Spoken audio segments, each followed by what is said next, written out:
The city is often described as a concrete jungle.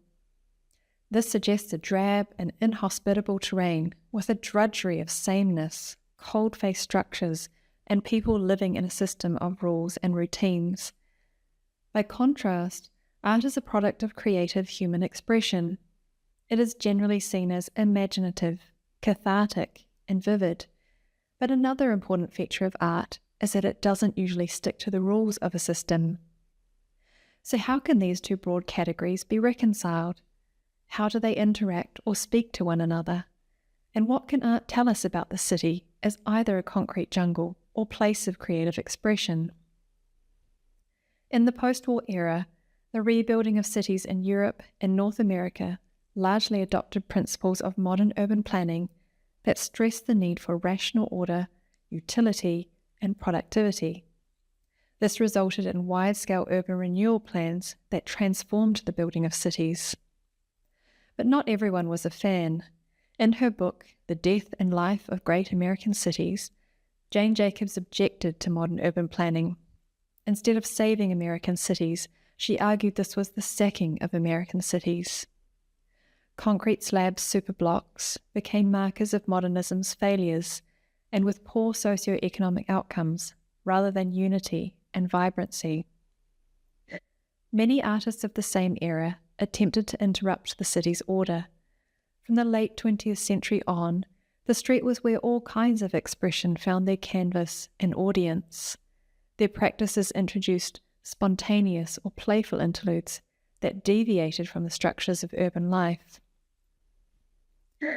One of the ways we can assess the interplay between art and the city is through a framework of 3 layers.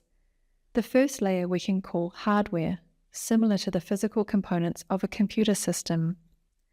The hardware is the city's structure, or bricks and mortar, that shows how urban planning develops into the concrete jungle. The second layer is the software, which we can think of like the city's operating program.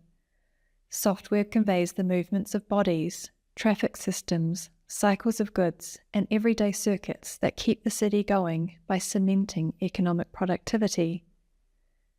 The third layer is networks and concerns a new digital infrastructure. Networks of data exchange, communication, media, advertising, consumerism, and surveillance induce the need for city dwellers to be logged on or plugged in.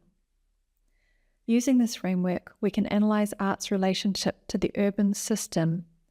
On one hand, it develops a model to demonstrate how powerful the city is as a physical and mental construct through which lives and possibilities are shaped or defined.